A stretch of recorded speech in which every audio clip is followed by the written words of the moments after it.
प्रभाती भगत बेणी जी की। एक ओंकार सतगुर प्रसाद। तन चंदन मस्तक पाती, हृदय अंतर कर तल काती।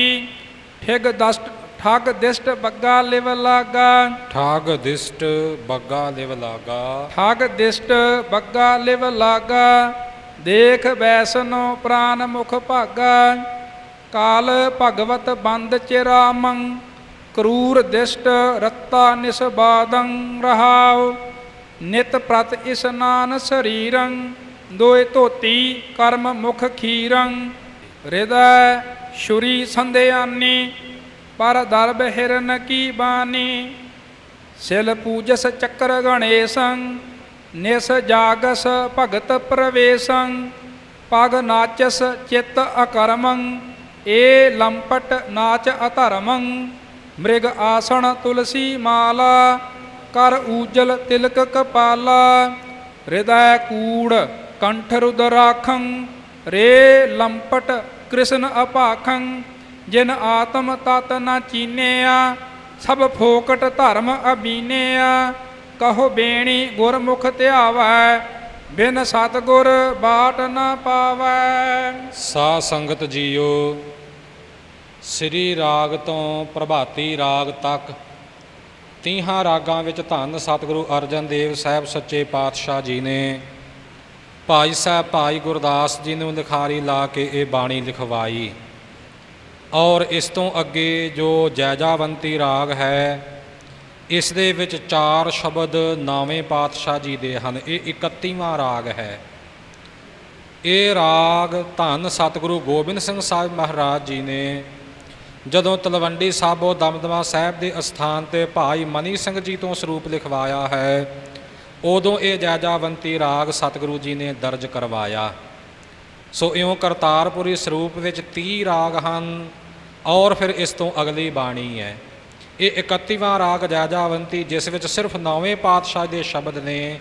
10ਮ ਪਾਤਸ਼ਾਹ ਜੀ ਨੇ ਇਸ ਨੂੰ ਦਰਜ ਕਰਵਾ ਕੇ ਇਉਂ 31 ਰਾਗ ਸੰਪੂਰਨ ਕੀਤੇ ਨੇ। ਹੋਰ ਵੀ ਵੱਖ-ਵੱਖ ਰਾਗਾਂ ਵਿੱਚ 9ਵੇਂ ਪਾਤਸ਼ਾਹ ਦੀ ਬਾਣੀ ਦਰਜ ਕੀਤੀ।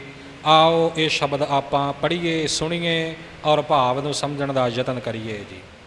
ਇੱਕ ਓੰਕਾਰ ਸਤਨਾਮ ਕਰਤਾ ਪੁਰਖ ਨਿਰਭਉ ਨਿਰਵੈਰ ਅਕਾਲ ਮੂਰਤ ਅਜੂਨੀ ਸੈਭੰ ਗੁਰ ਪ੍ਰਸਾਦ।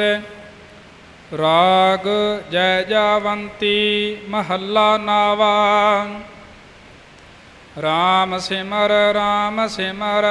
ਇਹ ਤੇਰਾ ਕਾਜ ਹੈ। माया को संग त्याग प्रभ जू की सरन लाग। जगत सुख मान मिथ्या झूठो सब साज है रहाओ। सुपने ज्यो धन पछान काहे पर करत मान। बारू की भीत जैसे वसुधा को राज है। नानक जन कहत बात बिनस जह तेरो गात। छिन छिन कर गयो काल तैसे जात आज है। जैजावंती महल्ला नावा। राम भाज जन्म सिरात है। कहो कहा बार बार समझत नह क्यों गवार। बिनसत नह लगै बार उरे सम गात है रहाओ। सगल भरम डार देह गोबिंद को नाम लेह। अंत बार संग तेरे यह एक जात है।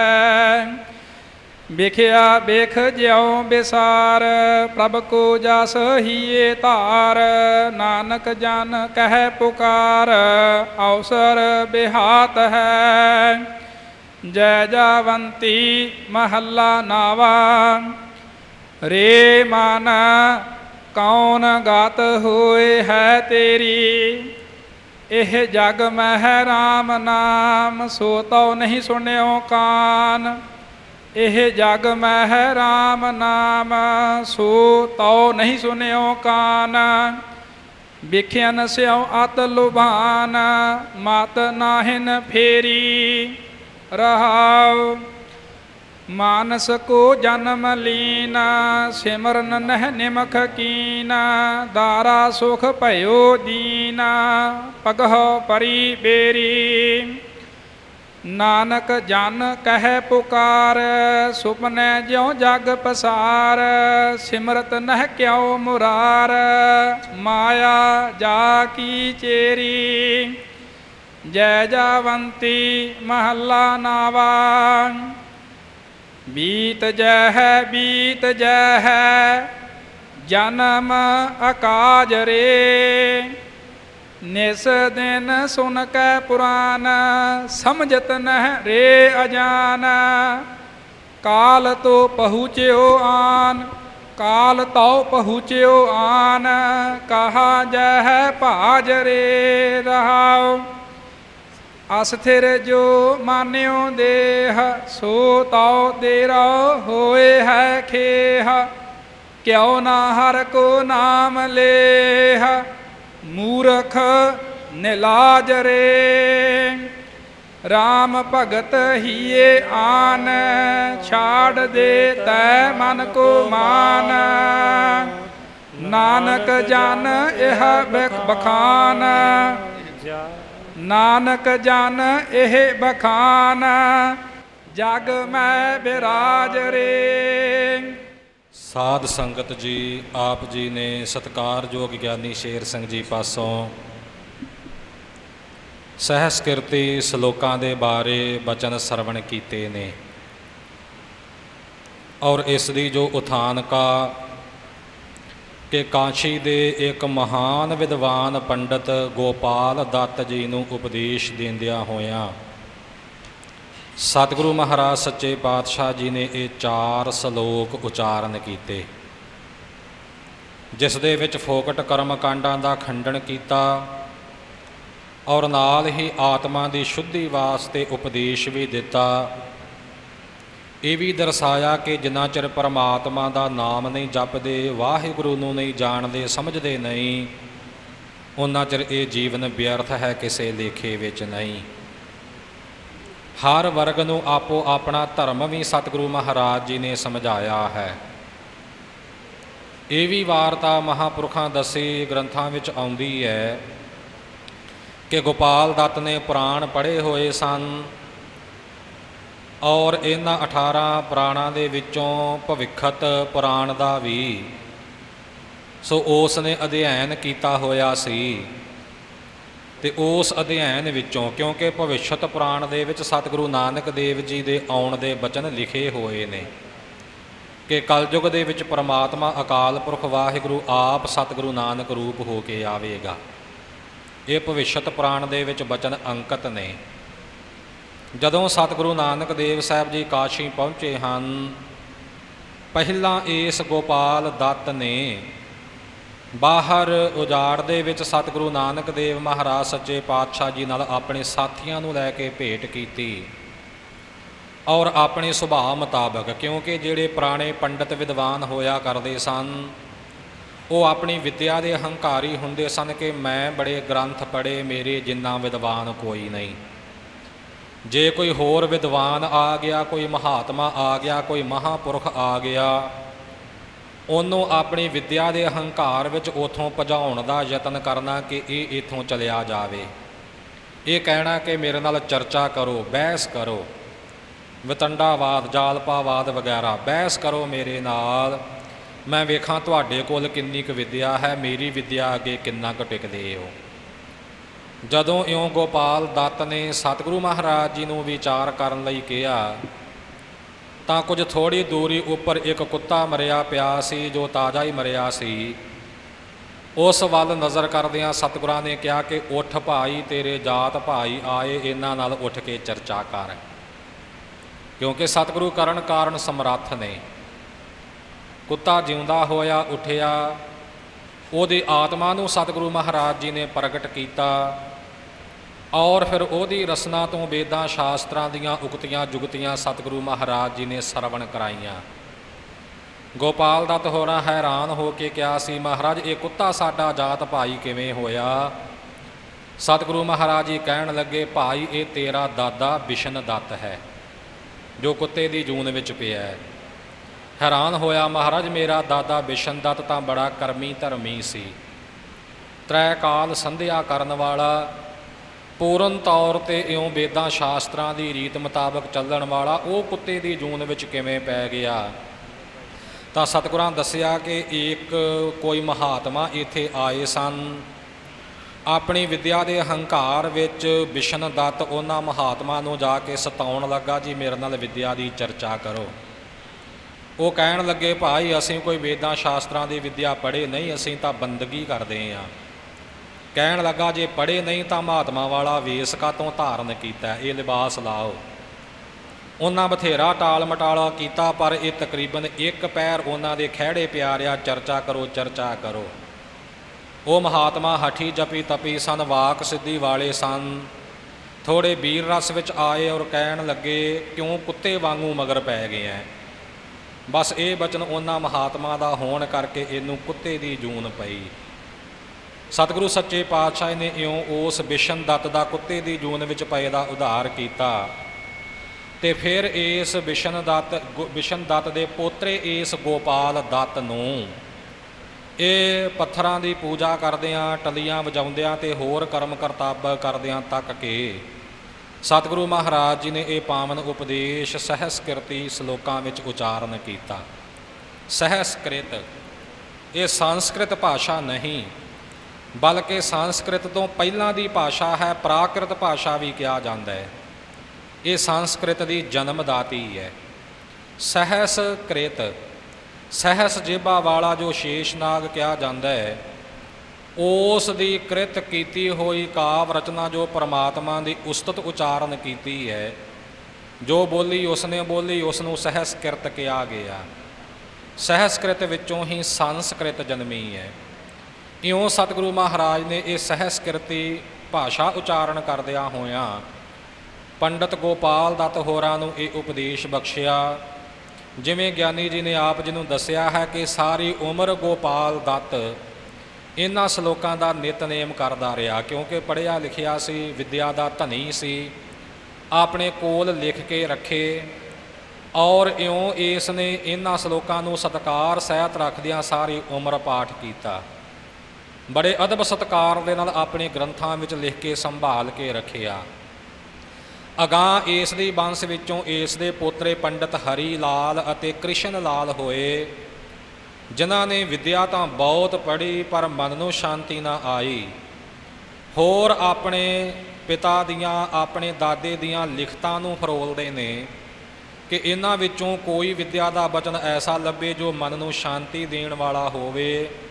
ਫਰੋਲਦਿਆਂ ਫਰੋਲਦਿਆਂ ਹੋਇਆਂ ਉਹਨਾਂ ਨੂੰ ਇਹ ਸਤਿਗੁਰੂ ਮਹਾਰਾਜ ਜੀ ਦੇ ਉਚਾਰਨ ਕੀਤੇ ਸ਼ਲੋਕ ਮਿਲੇ। ਸਤਿਗੁਰੂ ਨਾਨਕ ਦੇਵ ਜੀ ਸਾਹਿਬ ਜੀ ਪਾਸੇ ਸਰਵਣ ਤਾਂ ਕੀਤਾ ਸੀ, ਗੁਰੂ ਬਾਰੇ ਜਾਣਦੇ ਸਨ, ਪਰ ਹੁਣ ਕਿਉਂਕਿ ਲੰਮੇ ਸਮੇਂ ਤੋਂ ਗੁਰੂ ਘਰ ਵੱਲ ਕਦੇ ਆਏ ਗਏ ਨਹੀਂ ਸਨ, ਕਾਸ਼ੀ ਨਿਵਾਸੀ ਗੁਰਸਿੱਖਾਂ ਨੂੰ ਪੁੱਛਿਆ ਕਿ ਸਤਿਗੁਰੂ ਨਾਨਕ ਦੇਵ ਸਾਹਿਬ ਜੀ ਸੋ ਉਹ ਕਿੱਥੇ ਸਨ ਜਾਂ ਉਹਨਾਂ ਦਾ ਕੋਈ ਥਾਂ ਪਤਾ ਟਿਕਾਣਾ। ਗੁਰਸਿੱਖਾਂ ਨੇ ਦੱਸਿਆ ਕਿ ਉਹਨਾਂ ਦੀ ਪੰਜਵੀਂ ਜੋਤ ਸਤਿਗੁਰੂ ਅਰਜਨ ਦੇਵ ਸਾਹਿਬ ਜੀ ਸੁਭਾਏਮਾਨ ਹਨ, ਜੋ ਮਾਝੇ ਦੀ ਧਰਤੀ 'ਤੇ ਨਿਵਾਸ ਰੱਖਦੇ ਨੇ। ਤਦੋਂ ਸਤਿਗੁਰੂ ਜੀ ਦੇ ਇਹ 4 ਸ਼ਲੋਕ ਲੈ ਕੇ ਪੰਡਤ ਹਰੀ ਲਾਲ ਅਤੇ ਕ੍ਰਿਸ਼ਨ ਲਾਲ, ਜੋ ਕਿ ਪੰਡਤ ਗੋਪਾਲ ਦੱਤ ਦੇ ਪੋਤਰੇ ਸਨ, ਉਹ ਸਤਿਗੁਰੂ ਮਹਾਰਾਜ ਦੀ ਸ਼ਰਨ ਦੇ ਵਿੱਚ ਅੰਮ੍ਰਿਤਸਰ ਸਾਹਿਬ ਵਿਖੇ ਆਏ।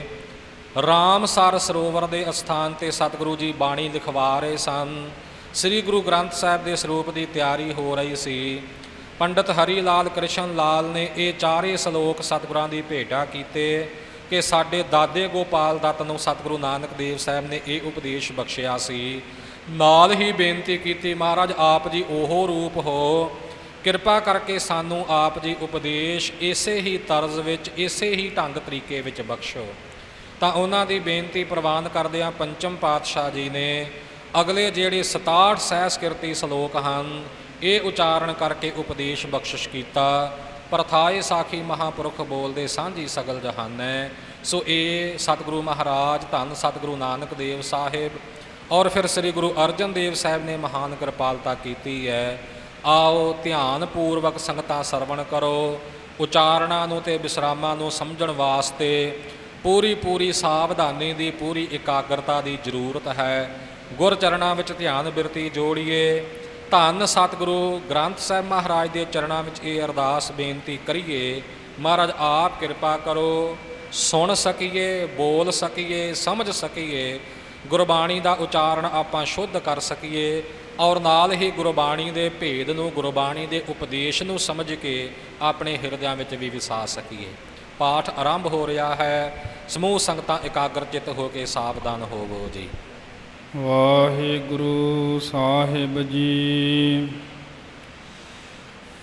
ਇੱਕ ਓੰਕਾਰ ਸਤਿਨਾਮ ਕਰਤਾ ਪੁਰਖ ਨਿਰਭਉ ਨਿਰਵੈਰ ਅਕਾਲ ਮੂਰਤ ਅਜੂਨੀ ਸੈਭੰ ਗੁਰ ਪ੍ਰਸਾਦ। ਸ਼ਲੋਕ ਸਹਸਕ੍ਰਿਤੀ ਮਹੱਲਾ ਪਹਿਲਾ। ਪੜ੍ਹ ਪੁਸਤਕ ਸੰਧਿਆ ਬਾਦੰ ਸਿਲ ਪੂਜਸ ਬਗੁਲ ਸਮਾਧੰ। ਪੜ੍ਹ ਪੁਸਤਕ ਸੰਧਿਆ ਬਾਦੰ ਸਿਲ ਪੂਜਸ ਬਗੁਲ ਸਮਾਧੰ। ਪਹਿਲੇ ਦੱਦੇ ਉੱਤੇ ਟਿੱਪੀ ਲੱਗੀ ਹੈ ਬਾਦੰ, ਤੇ ਫਿਰ ਅਖੀਰ ਦੂਸਰੀ ਪੰਕਤੀ ਦਾ ਤੁਕਾਂਤ ਹੈ ਉਹ ਧੱਦੇ ਨਾਲ ਹੈ। ਗਿਆਨੀ ਜੀ ਨੇ 2 ਵਾਰੀ ਇਸ ਕਰਕੇ ਪੜ੍ਹਿਆ ਹੈ ਕਿ ਸਾਨੂੰ ਇਹ ਯਾਦ ਰਵੇ ਕਿ ਅਸੀਂ ਪਹਿਲੇ ਪੜ੍ਹ ਪੁਸਤਕ ਸੰਧਿਆ ਬਾਦੰ ਬੋਲਣਾ, ਇਹਨੂੰ ਧੱਦਾ ਨਹੀਂ ਬਣਾ ਦੇਣਾ। ਬਾਦੰ ਸਿਲ ਪੂਜਸ ਬਗਲ ਸਮਾਧੰ, ਇਹ ਧੱਦਾ ਬੋਲਣਾ, ਇਹ ਦੱਦਾ ਨਹੀਂ ਬੋਲਣਾ, ਇਹ ਖਿਆਲ ਰੱਖਣਾ ਹੈ। ਮੁਖ ਝੂਠ ਬੇਭੂਖਨ ਸਾਰੰ, ਮੁਖ ਝੂਠ ਬੇਭੂਖਨ ਸਾਰੰ। ਤ੍ਰੈਪਾਲ ਤਿਹਾਲ ਵਿਚਾਰੰ, ਗਲ ਮਾਲਾ ਤਿਲਕ ਲਿਲਾਟੰ। ਦੋਇ ਧੋਤੀ ਵਸਤਰ ਕਪਾਟੰ। ਜੋ ਜਾਨਸ ਬ੍ਰਹਮੰ ਕਰਮੰ, ਜੋ ਜਾਨਸ ਬ੍ਰਹਮੰ ਕਰਮੰ। ਸਭ ਫੋਕਟ ਨਿਸ਼ਚੈ ਕਰਮੰ, ਕਹੋ ਨਾਨਕ ਨਿਸ਼ਚਉ ਧਿਆਵੈ। ਬਿਨ ਸਤਿਗੁਰ ਬਾਟ ਨਾ ਪਾਵੈ। ਸਾਧ ਸੰਗਤ ਜੀ, ਆਪ ਜੀ ਦਰਸ਼ਨ ਕਰੋਗੇ। ਇਹ ਜੋ 4 ਸ਼ਲੋਕ ਹਨ, ਇਹਨਾਂ ਵਿੱਚੋਂ ਪਹਿਲਾ, ਤੀਜਾ ਅਤੇ ਚੌਥਾ ਇਹ ਆਸਾ ਕੀ ਵਾਰ ਵਿੱਚ ਆਪਾਂ ਰੋਜ਼ ਪੜ੍ਹਦੇ ਸੁਣਦੇ ਹਾਂ, ਪਰ ਉੱਥੇ ਥੋੜ੍ਹਾ ਲਗਾ ਮਾਤਰਾ ਦਾ ਔਰ ਅੱਖਰਾਂ ਦੇ ਲਿਖਣ ਦਾ ਫਰਕ ਆਉਂਦਾ ਹੈ। ਜੋ ਜਾਨਸ ਬ੍ਰਹਮੰ ਕਰਮੰ, ਉਥੇ ਜੇ ਜਾਨਸ ਬ੍ਰਹਮੰ ਕਰਮੰ ਹੈ। ਸਭ ਫੋਕਟ ਨਿਸ਼ਚੈ ਕਰਮੰ, ਉਥੇ ਨਿਸ਼ਚਉ ਕਰਮੰ ਹੈ। ਇਸੇ ਤਰ੍ਹਾਂ ਜੋ ਅਗਲੇ ਪਾਠਾਂ ਦੇ ਵਿੱਚ ਵੀ ਆਪ ਜੀ ਤੱਕੋਗੇ, ਜੋ ਰੋਜ਼ਾਨਾ ਸਾਡੀ ਰਸਨਾ 'ਤੇ ਪਾਠ ਪੱਕਾ ਹੋਇਆ ਚੜ੍ਹਿਆ ਹੋਇਆ ਆਸਾ ਕੀ ਵਾਰ ਵਿੱਚ, ਉਹਨਾਂ ਨਾਲੋਂ ਇੱਥੇ ਲਗਾ ਮਾਤਰਾ ਦਾ ਔਰ ਅੱਖਰਾਂ ਦੇ ਲਿਖਣ ਦੇ ਢੰਗ ਦਾ ਫਰਕ ਆਵੇਗਾ। ਇਸ ਗੱਲ ਦਾ ਖਿਆਲ ਰੱਖਣਾ। ਆਸਾ ਕੀ ਵਾਰ ਵਿੱਚ ਉਹ ਸਰੂਪ ਪੜ੍ਹਨਾ ਜੋ ਸਤਿਗੁਰੂ ਜੀ ਨੇ ਉੱਥੇ ਲਿਖਿਆ ਹੈ, ਅਤੇ ਸਹਿਸਕ੍ਰਿਤੀ ਸ਼ਲੋਕਾਂ ਦੀ ਬਾਣੀ ਵਿੱਚ ਇੱਥੇ ਅਸੀਂ ਇਸੇ ਰੂਪ ਦਾ ਪਾਠ ਕਰਨਾ ਹੈ ਜਿਵੇਂ ਸਤਿਗੁਰੂ ਜੀ ਨੇ ਇੱਥੇ ਉਚਾਰਨ ਕੀਤਾ ਹੈ। ਅਗਲਾ ਜਿਹੜਾ ਦੂਸਰਾ ਸ਼ਲੋਕ ਹੈ, ਇਸ ਨੂੰ ਸਤਿਗੁਰੂ ਜੀ ਨੇ ਗੋਜਰੀ ਕੀ ਵਾਰ ਦੇ ਵਿੱਚ ਵੀ ਰੱਖਿਆ ਹੈ। ਇੱਥੇ ਵੀ ਇਸੇ ਤਰ੍ਹਾਂ ਲਗਾ ਮਾਤਰਾ ਦਾ ਅਤੇ ਅੱਖਰਾਂ ਦੇ ਲਿਖਣ ਦੇ ਢੰਗ ਦਾ ਕੁਝ ਫਰਕ ਆਉਂਦਾ ਹੈ। ਨਿਹਫਲੰ ਤਸ ਜਨਮਸ ਜਾਵਦ ਬ੍ਰਹਮਨਾ ਬਿੰਦਤੇ। ਤਸ ਜਨਮਸ ਇਹ ਆਪ ਜੀ ਨੇ ਸਰਵਣ ਕੀਤਾ ਹੈ ਸਮਝਣ ਦੇ ਵਾਸਤੇ, ਕਿਉਂਕਿ ਪੂਰਨ ਤੌਰ 'ਤੇ ਇਸ ਨੂੰ ਖੋਲ੍ਹ ਕੇ ਲਿਖਿਆ ਨਹੀਂ ਜਾ ਸਕਦਾ। ਸਮਝਣ ਦੇ ਵਾਸਤੇ ਇਉਂ ਜਾਣਨਾ ਕਿ ਤੱਤੇ ਦੇ ਉੱਪਰ ਅਧਕ ਲਾ ਕੇ ਅਤੇ ਸੱਸੇ ਨੂੰ ਹੋਰ ਭਾਰਾ ਕਰਦਿਆਂ ਹੋਇਆਂ ਅੱਗੇ ਥੋੜ੍ਹੀ ਜਿਹੀ ਐੜੇ ਦੀ ਆਵਾਜ਼ ਆਵੇਗੀ, ਤਸ। ਸੱਸੇ ਨੂੰ ਸਿਹਾਰੀ ਨਹੀਂ ਲੱਗੇਗੀ, ਤਸ। ਇਸੇ ਤਰ੍ਹਾਂ ਜਨਮਸ ਮੰਮੇ ਦੇ ਉੱਪਰ ਅਧਿਕ ਲੱਗੇਗਾ ਤੇ ਸੱਸਾ ਜਿਹੜਾ ਹੈ ਉਹ ਨਾਲ ਥੋੜੀ ਜੀ ਖੁੱਲੇ ਐੜੇ ਦੀ ਆਵਾਜ਼ ਫੇਰ ਦੇਵੇਗਾ। ਇਉਂ ਨੇਹ ਫਲੰ ਤਸ ਜਨਮਸ, ਜੇ ਇਹ ਹੇਠਾਂ ਯਈਆ ਨਾ ਲੱਗਾ ਹੋਵੇ ਤਾਂ ਫੇਰ ਤਾਂ ਤਸ ਜਨਮਸ ਇਉਂ ਹੋ ਜਾਵੇ, ਪਰ ਤਸ ਜਨਮਸ ਸੋ ਇਸ ਤਰ੍ਹਾਂ ਇਸ ਦਾ ਉਚਾਰਨ ਹੋਵੇਗਾ। ਹੋਰ ਵੀ ਅੱਖਰ ਇਸ ਤਰ੍ਹਾਂ ਦੇ ਹੀ ਇੱਥੇ ਆਉਣਗੇ, ਸਾਰਿਆਂ ਦੇ ਵਿੱਚ ਇਹ ਨਿਯਮ ਆਪ ਜੀ ਨੇ ਸਮਝ ਲੈਣਾ ਜੀ। ਨਿਹਫਲੰ ਤਸ ਜਨਮਸ ਜਾਵਦ ਬ੍ਰਹਮ ਨ ਬਿੰਦਤੇ, ਸਾਗਰੰ ਸੰਸਾਰਸ ਗੁਰ ਪ੍ਰਸਾਦੀ ਤਰਹ ਕੇ, ਕਰਣ ਕਾਰਣ ਸਮਰਥ ਹੈ ਕਹੋ ਨਾਨਕ ਵਿਚਾਰ, ਕਾਰਣ ਕਰਤੇ ਵਸ ਹੈ ਜਿਨ ਕਲ ਰਖੀ ਧਾਰ, ਜੋਗ ਸ਼ਬਦੰ ਗਿਆਨ ਸ਼ਬਦੰ ਵੇਦ ਸ਼ਬਦੰ ਤ ਬ੍ਰਹਮਣഃ, ਖਯਤਰੀ ਸ਼ਬਦੰ ਸੂਰ ਸ਼ਬਦੰ ਸ਼ੂਦਰ ਸ਼ਬਦੰ ਪ੍ਰਾਕ੍ਰਿਤః। ਖਯਤਰੀ ਸ਼ਬਦੰ, ਖੱਤਰੀ ਪਿਛਲੇ ਦਿਨਾਂ ਵਿੱਚ ਵੀ ਦੱਸਿਆ ਸੀ ਕਿ ਸੰਸਕ੍ਰਿਤ ਦਾ ਜੋ ਕਸ਼ਤਰੀ ਹੈ, ਕਸ਼ਾ ਅੱਖਰ ਦੇ ਨਾਲ ਤੇ ਅੱਗੇ ਤਰਾ ਦੇ ਨਾਲ, ਸੋ ਉਹ ਈ ਦੀ ਮਾਤਰਾ ਲਾ ਕੇ ਬਣਦਾ ਹੈ। ਸੋ ਉਹਦੇ ਤੋਂ ਇਹ ਲਫ਼ਜ਼ ਮਹਾਰਾਜ ਇੱਥੇ ਲਿਖ ਰਹੇ ਨੇ। ਇਸ ਨੂੰ ਇੱਥੇ ਆਪਾਂ ਖੱਤਰੀ ਕਹਿ ਕੇ ਬੋਲਾਂਗੇ, ਭਾਵ ਕਿ ਇਹਦੇ ਵੀ ਖੱਖੇ ਤੇ ਤੱਤੇ ਦੇ ਦਰਮਿਆਨ ਐੜੇ ਦੀ ਥੋੜੀ ਜਿਹੀ ਆਵਾਜ਼ ਆਵੇਗੀ। ਖੱਤਰੀ ਸ਼ਬਦੰ ਸੂਰ ਸ਼ਬਦੰ ਸ਼ੂਦਰ ਸ਼ਬਦੰ ਪ੍ਰਾਕ੍ਰਿਤ ਹੈ। ਇੱਕ ਹੋਰ ਵਿਚਾਰ ਆ ਕਿ ਜਦੋਂ ਆਮ ਪਾਠ ਆਪਾਂ ਕਰਦੇ ਹਾਂ ਸਾਰੇ ਸਹਿਜੇ ਹੀ ਆਪਾਂ ਕੋਲੋਂ ਬੋਲਿਆ ਜਾਂਦਾ ਹੈ ਜੋਗ ਸ਼ਬਦੰ। ਮੈਂ ਪੜ੍ਹਦਾ, ਤੁਸੀਂ ਧਿਆਨ ਰੱਖਿਓ, ਤੁਹਾਨੂੰ ਖਾਸ ਨੂੰ ਪਤਾ ਲੱਗਿਆ ਪੜ੍ਹਨਾ ਮੈਂ ਗਲਤ ਆ, ਤੁਸੀਂ ਸਮਝੋਗੇ ਸ਼ੁੱਧ ਪੜ੍ਹ ਰਿਹਾ। ਪੜ੍ਹਨਾ ਮੈਂ ਗਲਤ ਆ, ਤੁਸੀਂ ਇਹ ਸਮਝੋਗੇ ਵੀ ਜਿਵੇਂ ਸ਼ੁੱਧ ਪੜ੍ਹਿਆ ਜਾ ਰਿਹਾ। ਮੈਂ ਪੜ੍ਹਦਾ ਜੋਗ ਸ਼ਬਦੰ ਗਿਆਨ ਸ਼ਬਦੰ ਵੇਦ ਸ਼ਬਦੰ ਤਾਂ ਬ੍ਰਾਹਮਣ ਹੈ, ਸ਼ੁੱਧ ਸਮਝੋਗੇ ਨਾ, ਪਰ ਗਲਤ ਹੈ। ਵਾਵਾ ਮੂਹਰੋਂ ਨਿਕਲਦਾ, ਵਾਵਾ ਲਾ ਦਿੰਦੇ ਆਮ, ਹੈ ਲੱਗਾ। ਸ਼ੁੱਧ ਹੈ ਜੋਗ ਸ਼ਬਦੰ ਗਿਆਨ ਸ਼ਬਦੰ ਵੇਦ ਸ਼ਬਦੰ ਤਾਂ ਬ੍ਰਾਹਮਣ ਹੈ। ਸ਼ਬਦੰ ਕਹਿਣ ਲੱਗਿਆ ਬੱਬਾ ਲੱਗਣਾ ਚਾਹੀਦਾ, ਸ਼ਬਦੰ ਕਹਿ ਦਿੰਦੇ ਆਮ ਨਿਕਲ ਜਾਂਦਾ ਮੂੰਹ 'ਚ। ਸਾਰਿਆਂ ਨੂੰ ਧਿਆਨ ਦੇਣਾ, ਜੋ ਸ਼ਬਦੰ ਕਹਿਣਾ ਹੈ ਨਾ, ਬੱਬਾ ਪੂਰਾ ਉਚਾਰਨ ਹੋਣਾ ਚਾਹੀਦਾ ਸਾਡੀ ਰਸਨਾ ਤੋਂ, ਕਦੇ ਵਾਵਾ ਹੀ ਨਾ ਬੋਲਿਆ ਜਾਵੇ। ਪਤਾ ਨਹੀਂ ਲੱਗਦਾ ਆਮ ਸ਼ਬਦੰ ਕਹਿਤਾ, ਸ਼ਬਦੰ ਇਹ ਸ਼ੁੱਧ ਆ। ਜੇ ਕਿ ਸ਼ਬਦੰ ਬੱਬਾ, ਇਸ ਤਰ੍ਹਾਂ ਜਿਹਨੇ ਗਿਆਨੀ ਜੀ ਉਹਨਾਂ ਨੇ ਪੜ੍ਹਿਆ ਹੈ, ਸਾਰੀ ਸੰਗਤ ਨੇ ਧਿਆਨ ਦੇਣਾ ਜੀ। ਸ਼ੁੱਧ ਪਾਠ ਇਸੇ ਪ੍ਰਕਾਰ ਜਿਵੇਂ ਹੋਇਆ ਜੋਗ ਸ਼ਬਦੰ ਗਿਆਨ ਸ਼ਬਦੰ ਵੇਦ ਸ਼ਬਦੰ, ਇਸ ਤਰ੍ਹਾਂ ਸਾਰੇ ਉਚਾਰਨ ਕਰਨੇ ਜੀ। ਹਾਂਜੀ, ਮਹਾਂਪੁਰਖਾਂ ਦੇ ਕਹਿਣ ਤੋਂ ਭਾਵ ਹੈ ਕਿ ਬੱਬੇ ਦਾ ਉਚਾਰਨ ਵੱਵੇ ਦੇ ਰੂਪ ਵਿੱਚ ਨਾ ਹੋ ਜਾਵੇ, ਹਾਂਜੀ, ਔਰ ਇਹ ਅਧੂਰਾ ਨਾ ਰਹਿ ਜਾਵੇ। ਜਦੋਂ ਆਪਾਂ ਵੱਵਾ ਬੋਲਦੇ ਹਾਂ, ਜੇ ਸ਼ਬਦ ਕਹੀਏ ਤਾਂ ਆਪਾਂ ਜਾਣਦੇ ਹਾਂ ਕਿ ਸਾਡੇ ਹੇਠਲੇ ਦੰਦ ਜੋ ਨੇ ਉਹ ਉੱਪਰਲੇ ਬੁੱਲਾਂ ਨੂੰ ਛੂੰਹਦੇ ਨੇ, ਪਰ ਬੱਬਾ ਬੋਲਣ ਲੱਗਿਆਂ ਸਾਡੇ ਬੁੱਲ ਆਪਸ ਵਿੱਚ ਜੁੜਦੇ ਨੇ। ਇਹ ਅੱਖਰਾਂ ਦੇ ਉਚਾਰਨਾਂ ਦੇ ਵੱਖਰੇ ਵੱਖਰੇ ਅਸਥਾਨ ਨੇ। ਸੋ ਸ਼ਬਦੰ ਨਾ ਹੋਵੇ, ਸ਼ਬਦੰ ਹੋਵੇ, ਭਾਵ ਕਿ ਬੁੱਲ ਜੁੜ ਕੇ ਬੱਬੇ ਦਾ ਉਚਾਰਨ ਹੋਣਾ ਚਾਹੀਦਾ ਹੈ, ਇਉਂ ਉਚਾਰਨ ਸ਼ੁੱਧ ਹੋਵੇਗਾ ਜੀ। ਹਾਂਜੀ। ਜੋਗ ਸ਼ਬਦੰ ਗਿਆਨ ਸ਼ਬਦੰ ਵੇਦ ਸ਼ਬਦੰ ਤਾਂ ਬ੍ਰਹਮਣഃ, ਖਯਤਰੀ ਸ਼ਬਦੰ ਸੂਰ ਸ਼ਬਦੰ ਸ਼ੂਦਰ ਸ਼ਬਦੰ ਪ੍ਰਾਕ੍ਰਿਤః, ਸਰਬ ਸ਼ਬਦੰ ਤਾਂ ਏਕ ਸ਼ਬਦੰ ਜੇ ਕੋ ਜਾਨਸ ਭੇਉ, ਨਾਨਕ ਤਾਕੋ ਦਾਸ ਹੈ ਸੋਈ ਨਿਰੰਜਨ ਦੇਵ, ਏਕ ਕ੍ਰਿਸ਼ਨੰ ਤ ਸਰਬ ਦੇਵਾ, ਦੇਵ ਦੇਵਾ ਤ ਆਤਮః, ਆਤਮੰ ਸ੍ਰੀ ਵਾਸੁਦੇਵਸ, ਜੇ ਕੋਈ ਜਾਨਸ ਭੇਵ, ਨਾਨਕ ਤਾਕੋ ਦਾਸ ਹੈ ਸੋਈ ਨਿਰੰਜਨ ਦੇਵ।